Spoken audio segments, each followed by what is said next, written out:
Our Mandan has won the Melbourne Cup, narrowly taking victory from Heartbreak City in the race that stops some of the nation. The favourite Hartnell finished third.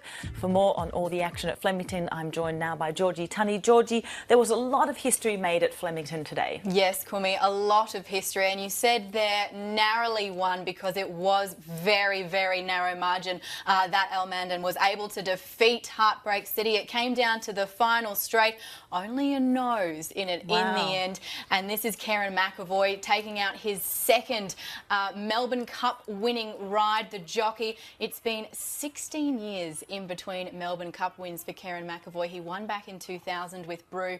That is historic because that's never happened before. That's the longest period of time from your first and second Melbourne Cup victories as a jockey. No wonder he was very happy about it. We can also know that the connections were very happy as well. Al Mandan is a German horse but has a lot of Aussie connections. He's owned by Lloyd Williams. So it's like Russell Crowe. He's like an Australian but sort of New Zealander. We're claiming him, Kumi. He may as well be an Australian horse, the 7-year-old gelding.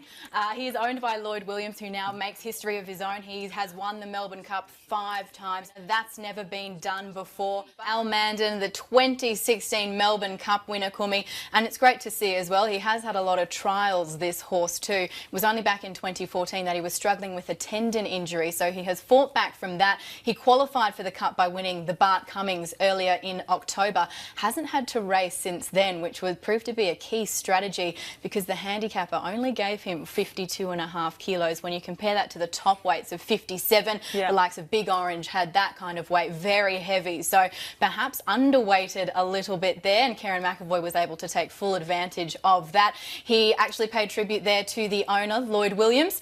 Let's have a listen to hear what he had to say. Very happy, Lloyd Williams.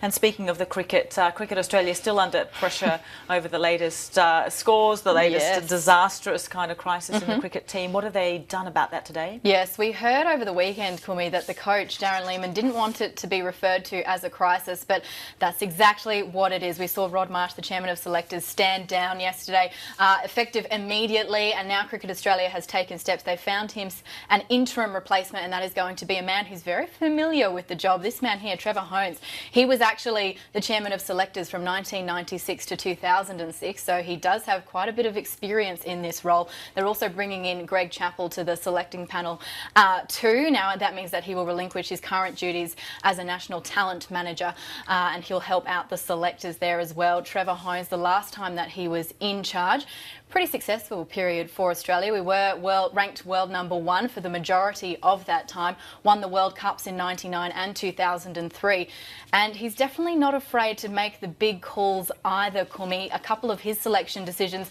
effectively ended the test careers of greats Mark Waugh and Ian Healy. So the Cricket Australia, by making this move, they're definitely looking for a bit more direction, and that's what they need because the current results, or the most recent results that we have seen, it was Australia's 5th consecutive test loss earlier in the week to South Africa. They've lost the series. If they lose in the next test matches that are coming up at the end of next week, that'll be a second straight clean sweep series at test level.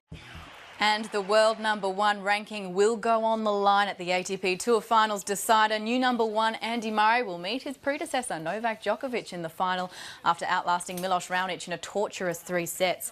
Murray needed 3 hours and 38 minutes to dispatch the big serving Canadian, and that's the longest match in the tournament's history. Meanwhile, Djokovic, though, bit of an easier affair for him. He raced through his semi-final against Kei Nishikori 6-1, 6-1. So Andrew and Miriam, we will be able to see and just put that to the test, both of those guys' fitness, because Andy Murray, nearly 4 hours on court. He's been given the runaround, hasn't he? Very much so. Compare that with Novak, who only had to be on there for a couple of hours in comparison. 6-1, 6-1 straight sets compared to that 3-set marathon. But Andy Murray, he seems to be the form player at the moment, doesn't he? Oh, most definitely. That was his 23rd straight win. So he's going okay. The form is definitely with Andy Murray, but the Joker, he is one of the fiercest competitors on the tour, and I think that it really stung to have his world #1 ranking taken off him. He's also going for his 5th straight ATP Tour Finals event win, and if he does that, it'll be the 6th time he's won that tournament overall, which will be record equaling in itself. And if he can actually pull that off, he will be back at #1, which will be the 3rd straight year. But there is one man standing in his way, Andy Murray. Looking forward to seeing that match. Yeah. Thank you, Georgie. Thanks, guys.